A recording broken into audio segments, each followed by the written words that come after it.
Sa alinmang alahas ay higit ang karunungan, at walang kayamanang dito ay may pantay.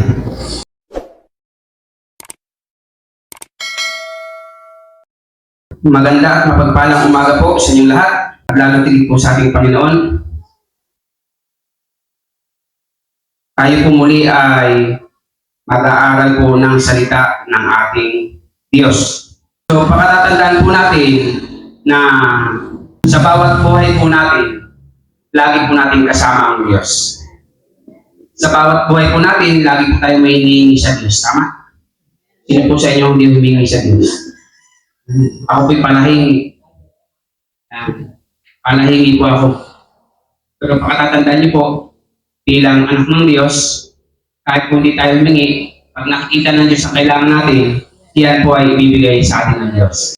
Pero mas lamang pa rin yung humingi. So bilang mga anak ng Diyos, tayo po ay laging may hinihingi sa Panginoon. Pero lagi niyo pong tatandaan kung kayo ay hihingi sa Diyos, humingi po kayo sa Diyos ng karunungan, katalinuhan, kaalaman. Ano po? Bakit? Dahil tandaan niyo po, walang anumang bagay na pwede pong ipantay sa karunungan. Ang sabi nga po sa aklat ng Kawikaan, Kabanata 3, talatang 15, ang sabi ay ganito: sa alinmang alahas ay higit ang karunungan, at walang kayamanang dito ay may pantay. So tandaan po natin malinaw na sinasabi po sa Biblia ni Haring Solomon na sa alinman daw pong alahas ay higit ang karunungan. Ang alahas po ay kayamanan. Bakit? Dahil sa mga alahas, nandiyan ang diamond, nandiyan na po ang ginto, nandiyan na po ang platinum, nandiyan na po ang precious metal, precious stone, kayamanan. At ang isang tao, kapag wala pong pera yan, wala po yan kayamanan, wala din pong alahas yan. Bakit? Kasi makikita mo ang isang tao kung gaano po siya kayaman sa pamamagitan po ng kanyang alahas.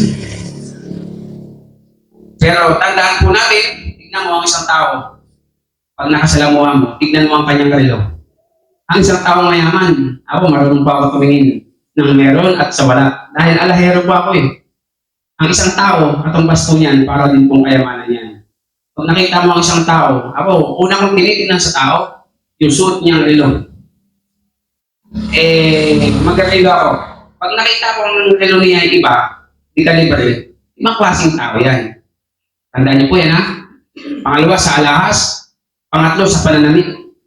May mga tao pong kahit mayaman, kahit may pera, hindi po yan mahilig sa alahas. Hindi mo makikita ang sumot ng kwintas, sing-sing, hindi mo makikita ang sumot ng relo, pero makikita mo yung kanyang damit. Na kahit simple lang, signature naman. Opo, meron namang taong mayaman, hindi mahilig sa damit. Pulit-pulit lamang yung damit, may sando lamang, pero sinusuot na relo, mamahalin. Di po ba? Ganyan mo makikita ang realidad ng isang tao. Meron namang taong simple kumanamit, walang alahas, walang relo, pag namamalingki naman, nakapajero. Paano yun? Di po ba? Meron namang tao na lahat ay nasa kanya na. Mahilig sa alahas, mahilig sa relo, mahilig sa signature na damit, nakasasakyan pa, talagang halatang halata. Di po ba? Pero sa lahat ng yan, ang sabi ng Biblia, hindi daw po pwedeng tumpasan ng mga yan ang karunungan. Bakit? Wala naman pong tao na walang alam na yumaman. Lahat po ng yumayaman, matalino. Patatandaan niyo po yan Anong kayamanan? Una, kapag ang isang tao ay matalino, yan po talaga ay gumiginhawang buhay. Yumayaman. Hindi ka man mayaman sa maraming pera, hindi ka man mayaman sa mga alahas, mayaman ka naman sa kaibigan. Ang kaibigan ay kayamanan, pakatatandaan niyo po yan, conforme sa iyong kaibigan. Kung kaibigan may puro adik, halatang halata kang adik ka din. Ba? Pag ako lumuluwas ng Maynila, hindi naman tayo sa namimintas. Nakikita ko sa mga tabing Manila, Sensya, magkakasama, magkakabarkada. Puro magpapakalbuti, puro taong rasa. Ay sila yun eh. Grupo nila yun eh. Di po ba? Pupunta ka ng isang lugar, sila din magkakasama, ibang klase naman ng tao. So makikilala niyo po ang isang tao sa pamamagitan ng kanyang mga barkada. Sa pamamagitan ng kanyang kaibigan. Hindi po pwedeng makipagbarkada ang asong askal sa mga leon. Lagi niyo po pakatatandaan yan. Ang leon ay leon, ang tigre ay tigre, at ang asong askal hindi pwedeng bumarkada sa mga leon. Okay? Noong nagsabi po sa Biblia, sa alinman daw pong alahas ay nakahihigit ang karunungan. Pansinin niyo po sa isang tao, umalis lang ngayon, maya-maya pagbalik, may pera na. Hindi naman po snatcher, snatcher yung iniisip niyo ha. Hindi po kayamanan yun, salot na lipunan yun. Sa tundo, aalis mamaya, may pintas ng lagot. Ano, may Rolex na? Hindi po ganon. Kung bagaman, gising ka sa umaga, alis ka, maya-maya, babalik ka, may pera ka na. Dahil sa iyong abilidad, dahil sa iyong kakayahan, dahil sa iyong karunungan, napakabilis mong kumita ng pera. Mas sigit po ang kalaman sa kayamanan. Eh, mayaman ka nga. Isinilang kang mayaman. Isinilang kang may kutsara dito. Wala ka namang kalaman. Ubus po yan, kung tanda mo. Mamukat-mukat mo, pagka wala na yung magulang mo na pinagmanahan ng kayamanan, mawawala na din po yung yaman. Bakit? Kulang ka sa karunungan. Saan ba nagmumula ang karunungan? Ang pagkatakot sa Panginoon ay pasimula ng karunungan. So kapag tayo daw po ay natakot sa Diyos, magkakaroon ka po ng karunungan. At sa karunungan, walang anumang alahas na may papantay. Sa pilak at ginto ay nakahigit po ang karunungan. Kapag ikaw ay may karunungan, para ka na pong may pilak at may ginto. Bakit? Kasi yung salita mo, yung kilos mo, ay may katumbas na halaga. Pakatatandaan niyo po yan. So kahapon, may pinuntahan akong isa pong engineer ng cruise ship. Ano po? So, meron po siyang mga mamahaling coins. Pinatignan po niya sa atin yung kanyang mga coins na mamahalin. At alam naman po natin, sa dami ng tao, ay lamang po ang nakapagsabi kung ano talaga ang final na klase ang kanyang mga coins. So, lagi po natin makatandaan na bawat tao ay may kanya-kanya pong kakayahan. Sikapin niyo po sa lahat ay magkaroon po tayo ng karunungan. Kaya nga po yung matalino ay namumulot pa ng kalaman. Sabi sa Bible, pag sabihin ko, marunong na ako eh. Okay na ako dito. Hindi. Pag marunong ka na, mag-aaral ka pa. Yung mga abogado, lawyer, attorney, mga abogado na patuloy pa rin pong nag-aaral. Bakit? Dahil ang totoong matalino, naghahanap pa ng karunungan. May negosyo ka ng mali. Paano kaya madadagdagan yung negosyo ko? Paano kaya madadagdagan yung kita ko? Nagtitipid ka sa kuryente. Patayin agad ang ilaw. Patayin agad ang electric fan. Patayin agad ang TV. Pero sa totoo, hindi po ganun dapat. Ang sikapin mo kung paano madadagdagan ang kita mo. Nakuha niyo po? Pag problemahin na, patay agad, hindi, patay agad yung electric fan, patay agad yung ilaw. Sikapin mo kung paano madadagdagan ang kita mo upang sa gayon, mag-maintain po yung kailangan mo sa iyong buhay. O kumikita ka ngayon ng halimbawa $500 isang araw, paano pa kaya ulit madadagdagan ang kita mo? Diskarte lang po yan ha, pananampalataya sa Panginoon. Ganyan po ang taong may talino. Hindi po yung nakukontento sa isa. Magtitigda ng bananakyo, habang buhay na, bananakyo na yun. Tapos pag may gumaya, magbabananakyo din sa tabi niya, inaaway na. Talagang mag-aabot pa ng barangay yan. Ano po? Hindi sa ganun. Pag tayo ng bananakyo, ano kaya pwede kong negosyo? Susunod ulit. Yung maliliit lang na kaya. Tatandaan niyo po, ang taong matalino ay namumulot pa ng karunungan. Kaya po, sikapin po natin na kung paano po tayo magkakaroon ng karunungan. Ako lagi kong hinihingi sa Diyos at Panginoon, pahingi na po ako ng kahit konti lamang na karunungan. Kasi yung konti, pag binigyan ka ng Diyos ng konti, sa paningin ng tao, sobra-sobra po yun. Oo, di ba? Makita mo may konti kang kaalaman sa tao, talagang iba ka na. Bakit? Dahil ang Diyos po talaga, kapag nagbigay ng karunungan sa isang tao, yan po ay pakikinabangan mo, hindi lamang mo, kundi ng mga taong kasama mo sa lipunan. Opo. Ang sabi pa nga po sa 16, mahabang buhay ang dulot ng kaalaman. O, tignan nyo. Pag meron ka pong kaalaman, hahaba ang buhay mo. Bakit? Yung namang, hindi po totoo yung sabi-sabi na masamang damo, madaling mahirap mamatay. Hindi o. Hindi po totoo yung sabi-sabi na ang masamang damo ay matagal mamatay. Ang masamang damo, pinakakain mo sa kabayo. Oo. Ang masamang damo, binubunot. Ang masamang damo, ini-spray ng lason. Ang masamang damo, sinusunog. Pinapatay. Pero yung mabuting damo, inaalagaan po yan ng may-ari. Teka nga, yung damong ito medyo may pakinabang sa akin to eh. Huwag mo bunutin, may pakinabang yan eh. Di ba? Damo ka nga, baka naman ikaw ay damong gamot. Di ba? Kaya hindi po totoo na yung masamang damo, humahaba ang buhay. Ang sabi dito, mahabang buhay ang dulot ng kaalaman. So kapag may kaalaman ka po, mahaba ang buhay mo. Sample. Dahil sa ikaw ay marunong at may talino, hindi ka po nakikipagtumpukan doon sa magkakapatid na sila Marites at si Marisol. Magkakapatid po yan, magang-maga. Pag-isip siya umaga, kung bukas-bukas pa, pupunta ka agad sa tabi kalsada, pag nakita mo tipunan, parat agad din ang kung ano-ano. Unang hirit agad. Unang hirit. Bibira agad yan. Yan. Tanghali naman. Ano po? Balik tanghali. Sa hapon, 24 oras, hindi natutulog ang balita, magdamag, kumikisik pa yung uso.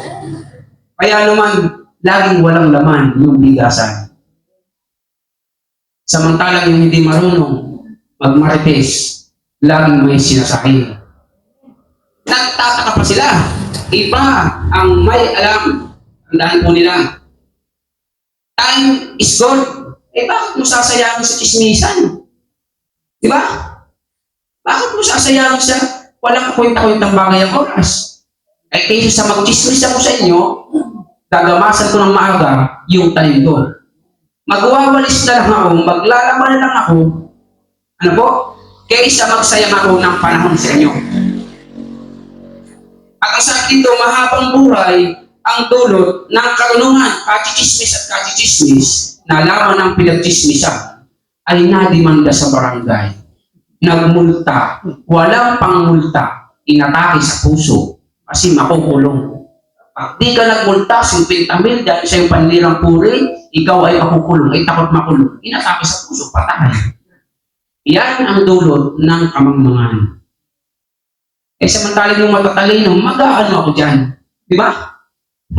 Mahabang buhay ang dulot ng kaalaman. Bakit? Maghapon ng kachichismis, tuloy pag uwi mo ng bahay, away kayo mag-asawa ngayon. Di ba? Hanggang yung asawa mo na lamang na mga problema sa iyo eh.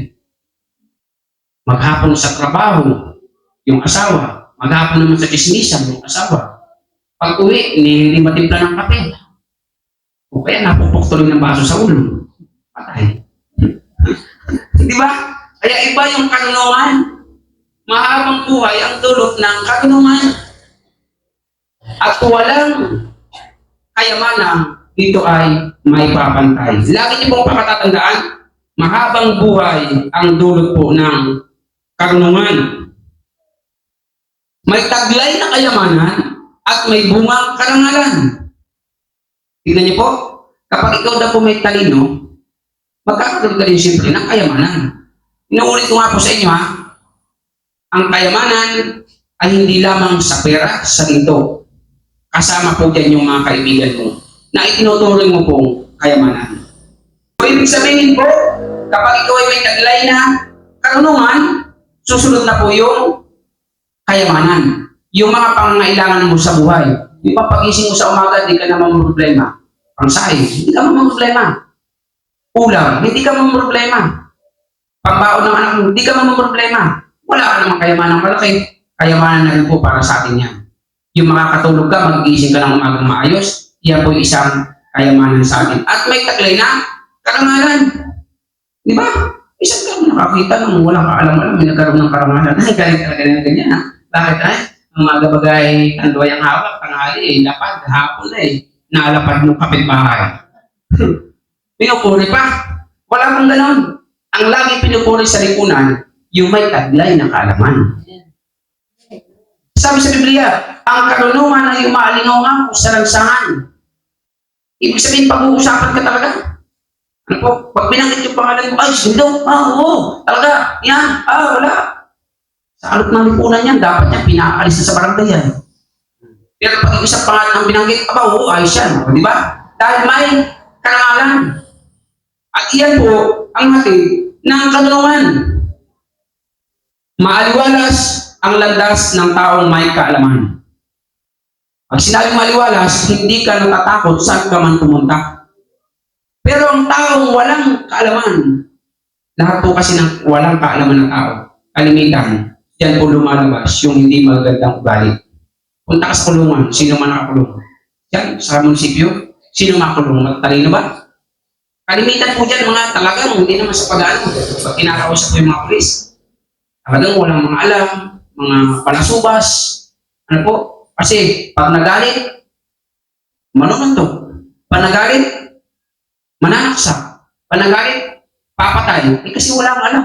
Kausap ko ngayon sa akong kaibigan. Alam mo, pasal, hindi nga ako nakipag-usap sa pulis eh. Sabi ng abogado, bakit? Pag ang pulis, walang alam, ako takot eh. Bakit? May baril eh. Hindi ako nakipag-usap sa mga walang alam na may baril, may tak. Tumatakbo ako. Sabi ng abogado, ano, kahit ako di ako may pag-uusap sa iyo. Pag hindi walang alam, tapos ikaw ay may tak, may baril, ay, mapapatay ka lang. Sabi ko sa kanya, sayang pinag-aralan mo. Higit 10 taong kalagaran, tatagain ka lang ng sino-sino yan. Ay, wag ka lang mapag-usap. Pero may mga taong masarap kausap. May mga taong walang kakwenta-kwentang kausap. Pero ulitin ko po sa inyo, ang kayamanan, ang kaalaman, ay higit pa po sa kayamanan. Maliwalas ang landas ng taong may kaalaman. Ibig sabihin, lahat ka payapa. Kahit saan ka pumunta, hindi ka matatakot. Pero yung taong palasubas, kahit saan pumunta, takot na takot. Sa dami ng atraso. Maliwalas ang landas ng taong may kaalaman at puno ng kapayapaan ang lahat niyang araw. Diba? Kahit saan ka pumunta, payapa ka. Umulang ka ng simple, kumain ka ng simple, mamuhay ka ng simple, may kapayapaan. Bakit? Yan po ang dulot ng karunungan. Kasunod, mapalad ang taong may taglay na katunungan para siyang punong kahoy na mabunga kailanman. So kapag ang tao daw po ay may taglay na kaalaman, karunungan, katalinuhan, para daw po yung punong kahoy na namumunga kailanman. Di ba ang punong kahoy pag hindi namumunga? Mangga, alam mo ng tagbunga? Opo. Tapos walang ginawa kundi lumaglag ng dahon sa kahuran mo. Hindi naman namumunga. Ang sarap ng igato. Puputulin na lang. Pero ang taong may karunungan, para daw po siyang punong kahoy na namumunga sa kapanahunan. Karunungan ang ginagamit ni Yahweh sa paglikha sa daigdig. Sa pamamagitan ng talino, inayos niya ang buong langit. Dahil sa kalaman niya ay umagos itong tubig, pumapatak ang mga ulan mula doon sa langit. Tignan niyo po, ginamit ng Diyos ang talino sa pamamagitan ng paglikha sa daigdig. O isipin mo na lang yung tao, nilikha ng Diyos. Pagmasdan ng tao, nasa sa ayos. O yung mata, magkatapat, nasa harap. Ay kung ang mata mo ay nilagay sa banda ng tainga mo, dinaglalagay kayong taglig. O kaya nilagay sa likod yung mata, tapos yung tainga nilagay sa ilong. Ano po? Ang pangit. Tignan. Ibig sabihin, nilikha tayo ng Diyos ng may karunungan. At iyan ay ibibigay po sa atin ng Panginoon. Eh kung ang ginawa kayo ng Diyos sa iyo, yung iyong ngipin na padam, ay nilagay doon sa ilong. Aba, ay palagay ko kahit aso tatakbo pag ikaw nakaharap. Ibig sabihin, ang karunungan may kaayusan. Tignan niyo po, pumapatak ang ulan sa langit. Walang plastic na nakasahod yan, pero nakaka-steady ang tubig. Di ba? Sa karunungan ng Diyos yan. Kaya ang isang tao kapag may takot sa Panginoon, bibigyan po ng Diyos ng karunungan. At sisiguraduhin ko po sa inyo, mga magulang ko, mga kapatid, kapag meron kang karunungan, magwawakas ang iyong buhay ng may kapayapaan. Diba? May kapayapaan. Bakit? Dahil alam mo na magiging maayos ang wakas ng iyong buhay. Meron kang happy ending. Diba, pag 90 anyos ka na hindi ka na natatakot at okay lang, hindi ako na may namatay hindi na kailangan pang hila-hila dyan sa kalsada sila hepe, para mahinang limusik. Diba? Bakit? Kasi nakahanda na ako Hindi ka matatakot na baka ako sa lubungan ni San Pedro ay paano kung talo sa sabong ay di mainit ang ulo? Ano po baka ako mapagdiskitahan? Hindi. Alam mo, diretso ka agad sa Panginoon. Sa piling ka agad ng Diyos. Ano po? Hindi yung haharapin ka pa ni San Pedro na mainit lagi ang ulo. Kasi talo. Ibig sabihin, kapag meron kang kaalaman, meron ka din po happy ending. Magandang katapusan ang iyong buhay. So, inuulit ko po sa inyo, mga magulang ko, mga kapatid, sa mundo natin ito, sikapin po natin na tayo ay magkaroon ng kahit nakakaunting karunungan. Dahil, uulitin ko po sa inyo, mga magulang ko, mga kapatid, kailangan po talagang may alam. Sa anumang bagay, lamang na lamang kung may alam. Bakit? Pag wala kang alam, wala kang ipagmamalaki. Pag wala kang alam, wala kang tagumpay.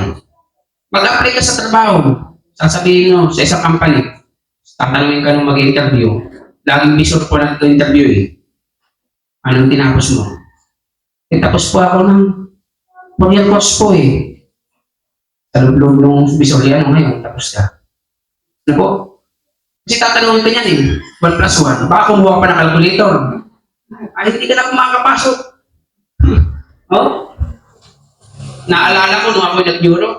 Ewan ko lang sa lugar na ito kung may maliban sa mga pulisandaro. Ako po nag-Euro. Dumaan po ako sa Euro test. Pag sinabing Euro test, yan po ay psychology. Pag may sayad ka, di ka papasa. Sabi nga, pag may something ka sa isip, sa utak, di ka papasa. Dumaan po ako sa psychology sa neurotest ng Campo Crame. Malapit po yan. Dumaan din po ako sa drug test. Hindi ba alam yan? So alam niyo na. Ewan ko lang kung may dumaan dito dyan. Neurotest, drug test, yan po ay ating pinagdaanan at tayo po ay pumasa dyan sa biyaya ng Panginoon. Ang pulis, pag hindi pumasa sa neurotest, hindi magiging pulis yan. Sundalo ganun din. Pag hindi pumasa sa drug test, hindi din. Naalala ko, kwento ko lang, nung ako na po, ang susunod na ninyonyoro, nagagalit pa yung pulis doon sa unang in-interview. Tanda-tanda nyo na, hindi pa kayo marunong. Iyan kukunin nyo, ganito, ganyan. Ano po? Kasi paglalabas po ng lisensya ng firearms, hindi pwedeng wala ka niyan. Kukuha kayo ng baril, tapos na ganyan ang ugali nyo. Bumalik na ho kayo sa susunod na buwan. Pagsak. Kinakabahan na ako. Ako pa naman ang kasunod. Pagdidiskitahan pa ako. Isang tanong lang sa akin, hindi na po ako tinanong bakit ako kuha ng baril? Tapang pa Napatingin ako. Isasagot ko lang sa biyaya ng Panginoon. Tapos. Di ba? Ibig sabihin, yung sagot na yun, nagpapatunay na wala pong tayong sayad. Kasi kung may sayad ka pa, ikutin ka niyan.